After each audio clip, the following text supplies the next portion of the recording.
Welcome to this third part of the series on the Filipino national consciousness or nationalism. And the first video I was talking about the nation as a master signifier, in which how it attempts to create this grand narrative. Pushed to its extreme, we have this nationalist contextualization of the past. And the second video, I was trying to describe the contours or the shape of what kind of knowledge is being shaped, or how the knowledge itself is being shaped by nationalism, or this idea of nation, and how when it becomes master signifier, when it becomes this strong force in which knowledge itself is given context, how much knowledge can change in the face of it. I've also pointed out some gaps by way of, say for example, Rizal, this concept of nation, a national hero, and the way in which the true Filipino, or the concept of the true Filipino, gives shape to this object of desire for nationalism, which in turn is also its object cause of desire. This specular image in which it appears to be an object that is real, which contains, of course, the elusive objet petit a and the jouissance that it is trying to promise. The true Filipino, as I mentioned, was never really it's not present at all. We sometimes, just like the paradox of the tortoise, we cannot catch it, or we just go beyond it. It's either it's in the past or in the future. It's not here. That's the idea.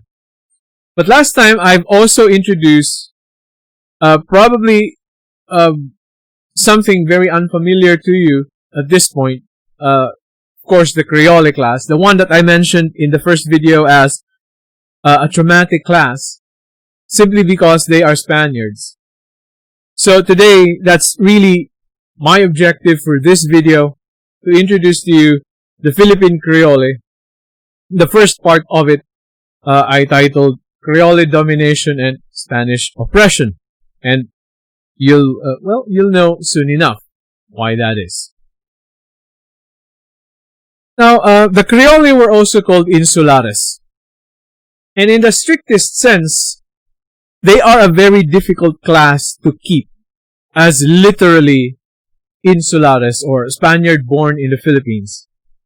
The Philippine Creole call themselves Spaniards.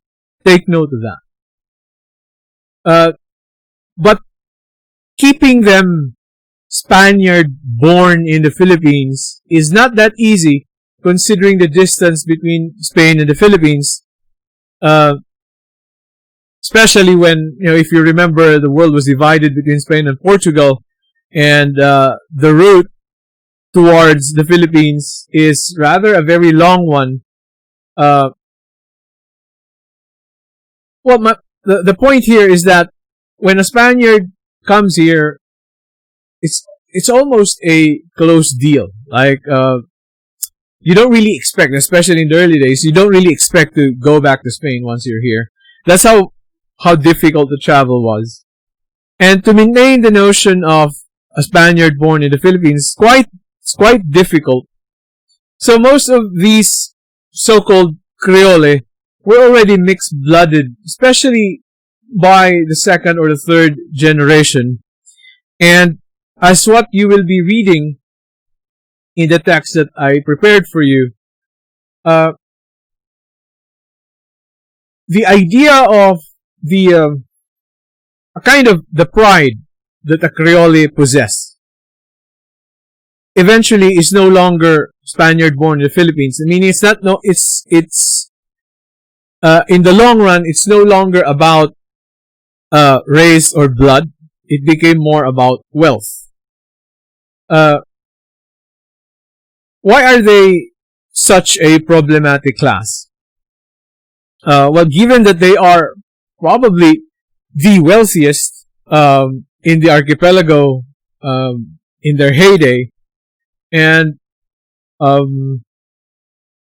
it's specifically because of that they kept calling themselves Spaniards. They really do not call themselves Creole. They really do not call themselves rather a kind of a separate class from the Spaniards.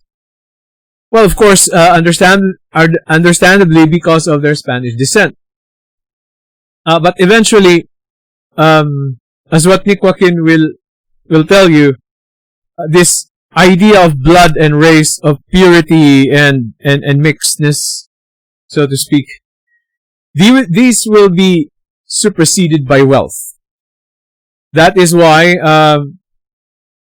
a not so Spanish looking Juan Crisostomo Ibarra is actually considered more of a Creole than say a Spanish looking peasant, for example.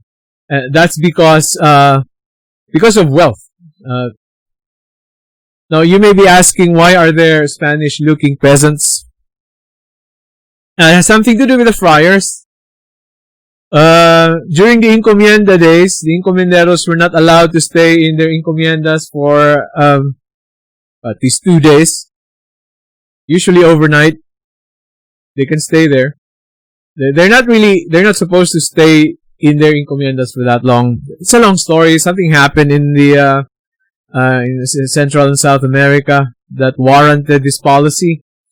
So basically, the only connection between the Spanish colonizers and the Indio, the natives, were of course the friars. And well, as I usually joke, there's a reason why they call them father. Has to be the number of bastards that they were able to produce all along. So there were peasants, just common people that looks like Spaniards, or they look like Spaniards, except that their existence itself is anomalous. There should have been no mixed blood at all, because the encomendero is far away. Family is not supposed to mingle with the locals. The friars were basically the only connection. So if there's going to be mixed bloods, well, you know who to blame. Okay? But just like what Nick Joaquin would say, eventually what measures the Creole is no longer the blood, but the wealth. Okay? So, let me just present to you this very, almost oversimplified social pyramid.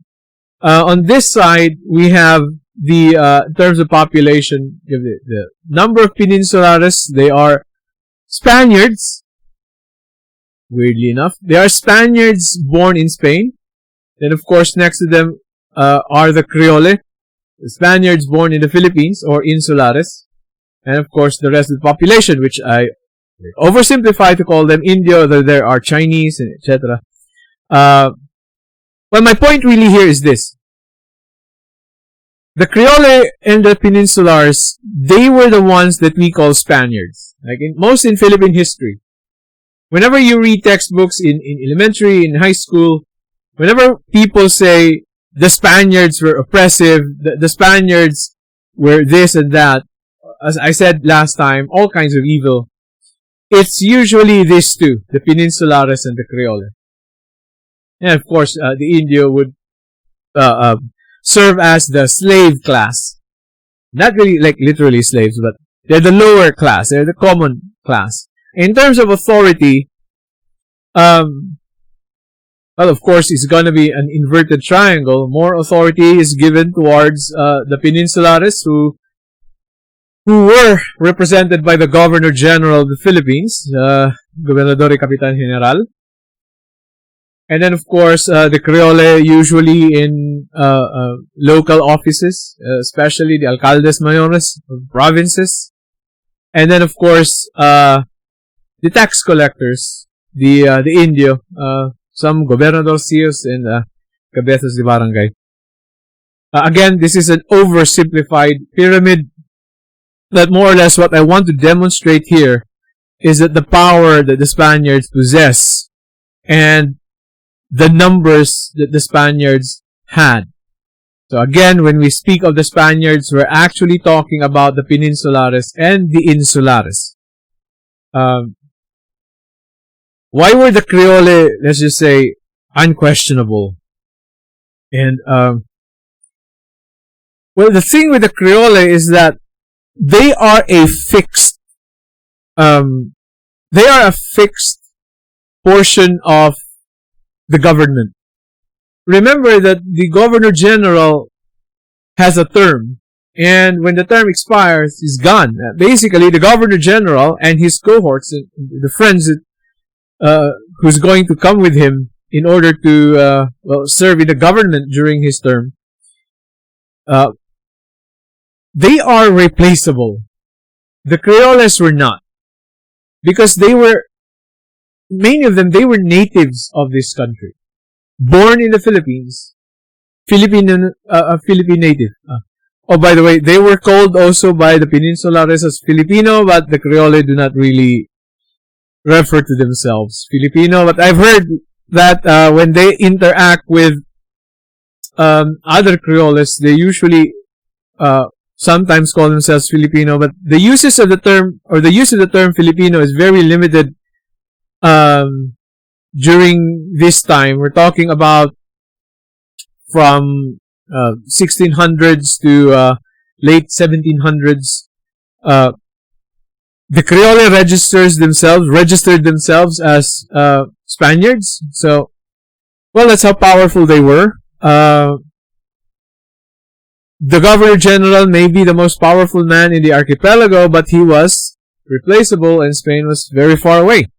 So when we speak about Polo y Servicio, Bandala system, the galleon trade, all these abuses, which you will hopefully tackle in your Philippine history,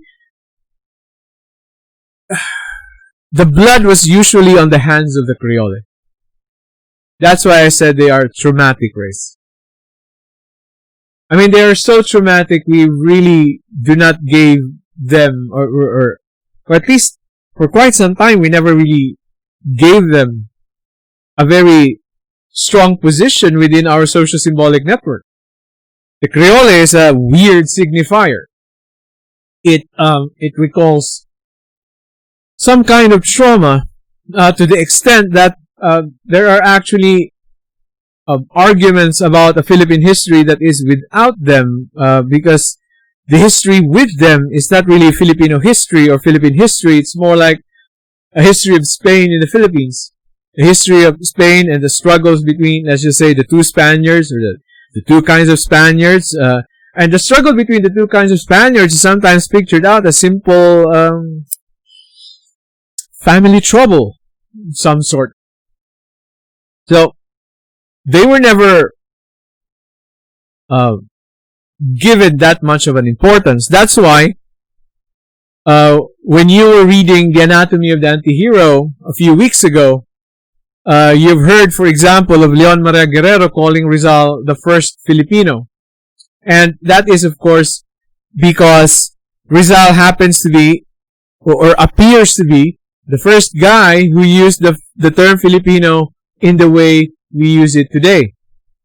So we don't really attribute the first Filipinos to the Creole, because who would want to imagine the first Filipinos were also the first, not really, the kind of like the last enemies that we had. They were brutal. They were a very good antagonist in Philippine history. Many of them are friars. Many of them are alcaldes mayores. Many of them were the very corrupt Spanish officials in the colony in those days. That's how we picture them, and that's why they are traumatic. Now, pay attention to the dates here, not because I want you to memorize them. I don't want you to memorize them. I just want you to just observe the dates. The Philippines became a colony of Spain somewhere along the 1560s, 1565, 66, 7, somewhere along that. We became officially a colony, at least in the eyes of Spain.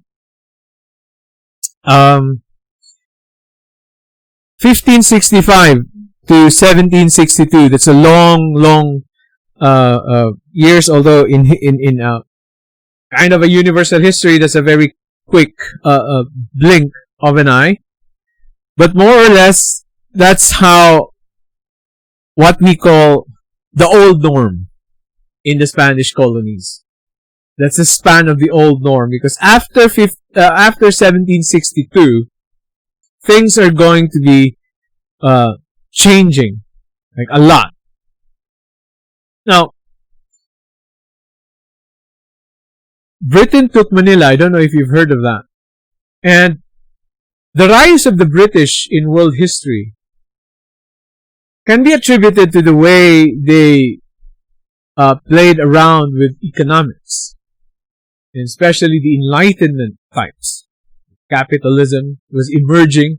Mercantilism, the old galleon trade, wherein products coming from the colonies are just transported towards the mother country. Mother country sells them. There's no cycle of processing the goods, coming up with multiple products coming from raw resources, and then resources coming back either to the colony or spread all around the world. That sounds like capitalism already, but no. The Manila-Acapulco galleon trade was never like that. It was a monopoly, yes, but the trade is one-directional. It all goes back to Mexico, which was then our, let's just say, the head of the all the colonies somewhere in the Pacific, or revolving around the surrounding the Pacific Ocean. Okay, so when the British took Manila, it was a wake-up call for Spain. Spain was once a superpower. When the houses in the Iberian Peninsula, Spain and Portugal, became one, Spain was like at the peak of its empire. And in the 1760s, Britain was already rising, and they eventually took Manila in a very brutal fashion, by the way. I'm not going to describe it anymore. Just read them. It's not a good memory. After that, everything appears to be there's a little transition in which people started thinking about some drastic changes in the economy. The Basco reforms, Jose Basco y Vargas, the establishment of monopolies, the creation of the Real Sociedad Económica Los Amigos del País de Manila, and then a few years later, the Real Compañía de Filipinas. These were attempts by Spain to finally earn something from its territories in the Pacific. Food for thought. It was only in 1810 when the galleon trade first remitted some money to the Spanish government. 1810. So many years passed. So in one way, the Spanish government really did not understand what was going on with the galleon trade. They're not earning anything from it. I suspect most of the people who earned from it were the Creoles. And probably not just the Creoles here in our country, but also there in Central and South America. They are called Criollos in those parts. So what we have here is that because of the British invasion, maybe perhaps Spain finally thought that there must be changes in the way how the economics is done. And, well, of course, these projects never really they were not given enough time to really, although it led to, as what you will read, it will lead to a kind of an año dorado, a golden age in the colonies here in the Philippines. But it never really went into the level of a Dutch East Indies or the British East Indies companies that were really, really, really rich, precursors to imperialism. It never really. But what we can see here is the changes were happening because of what happened when the British took Manila. Perhaps one can understand that the Creole were now sensing that their position as their position of dominance in the Philippines is not going to last. In 1789, of course, the French Revolution happened. I had to insert it there because technically that's where nationalism began. That is its basic principles. From 1810 to 1815, the galleon trade, which was the main source of wealth of the Creole, the people in power, would eventually decline and abandon. This one is some kind of a turning point.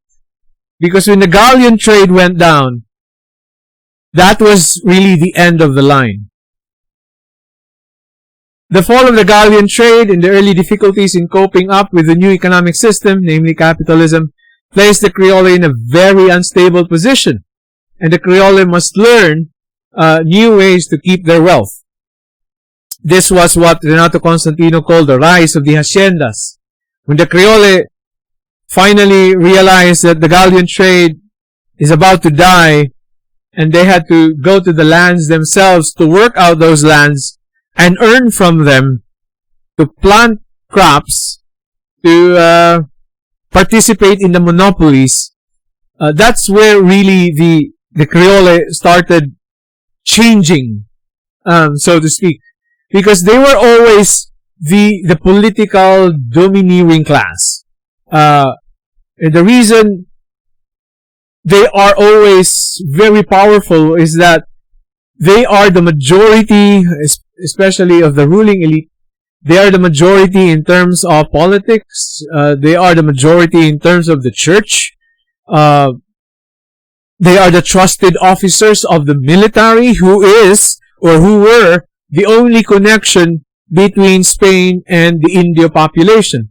So, because of that, they were very powerful. But when the source of their wealth, especially the rise of capitalism, this new kind of economic system that is more on competition instead of the practical, almost state monopoly of mercantilism, they had to change, and that was the end of the line for them. If you notice, for example, in Noli Me Tangere, Rizal pictured this moment as anomic, and when I say anomic, it means the Creole were in a transition period between the old system, wherein they were unquestionably the most powerful class in the country, whether it be politics or in the church. And you soon know very well why I'm insisting on the church here. That they were part of that. Whenever we say about how the Spaniards corrupted us, or have a corrupt government, or everything bad, that was them. They were very much a part of it, and not just a small part. They have a huge part in that. I mean, imagine that there are actually offices in Manila, in the provinces, wherein because they were handled by the same Creole family, that eventually these offices were hereditary. Sometimes Creole uncles would buy Creole uncles would buy local offices to very young Creoles. Like, if you have, I think it's there in the readings, there was this 2-year-old baby infant who already had an office because his uncle, I think, bought it for him. That's when we speak of corruption. That's pretty much a good example. However, in this transition towards this political dominance towards businessman-like economic managers, to this old system to the new system, wherein the Creole appears to have no longer really no concentration on the government, but they are much more inclined to do business, to do economics with their hacienda. Of course, they're not happy when they were being kicked out of their offices eventually. Insult to the pride. But this anomic situation, when you are caught between two systems, this can be a bit confusing. Rizal's theory was that perhaps many of those old school Creole eventually committed suicide, just like Don Pedro Ibarra-Mendia. Right? And when Saturnino Ibarra came into the picture, there was already a change in the family name, kind of like Rizal's idea of the changing face of the Creole. And what a change that face is, because Rafael Ibarra, Saturnino's son, and the grandson, Juan Crisostomo Ibarra, were so much different. Exemplified, of course, by Ibarra's wife, who was a magsalin. Rizal's way of suggesting that the main character of his novel, if you're asked why was Juan Crisostomo Ibarra Creole, that's because he was already performatively translating and translated Creole. Creole, they were the first Filipinos in this sense. And Rizal knew it. Translating and translated. As I've said, Rizal was genius. Nice choice of word with magsalin there. There's a very good way of literally translating that one. And that was really the end of the line. After this, the Creole will be placed in a very problematic situation. Now, if you look at it here, these were actually the times when, say for example, the Real Sociedad Económica de los Amigos del País, which is almost like a company that was supposedly later on would collaborate with the Real Compañía de Filipinas in order to bring about economic prosperity in the Philippines by way of a trade that is outside of the galleon trade. Oh, by the way, here's how powerful the Creoles were. When these two societies were created, especially the Real Compañía, the king himself, Charles, I think at this time, Charles III, the king himself had to please the Creole. What Spain was doing here from 1781, in the 1780s, what the Spaniards were doing in Spain, they were trying to grab hold of the trade in the Philippines. They cannot just do that. They cannot just arrest the trade and just set aside the Creole. That's why, instead of ending the galleon trade in the 1780s, the galleon trade was still very much supported in order to please the Creole.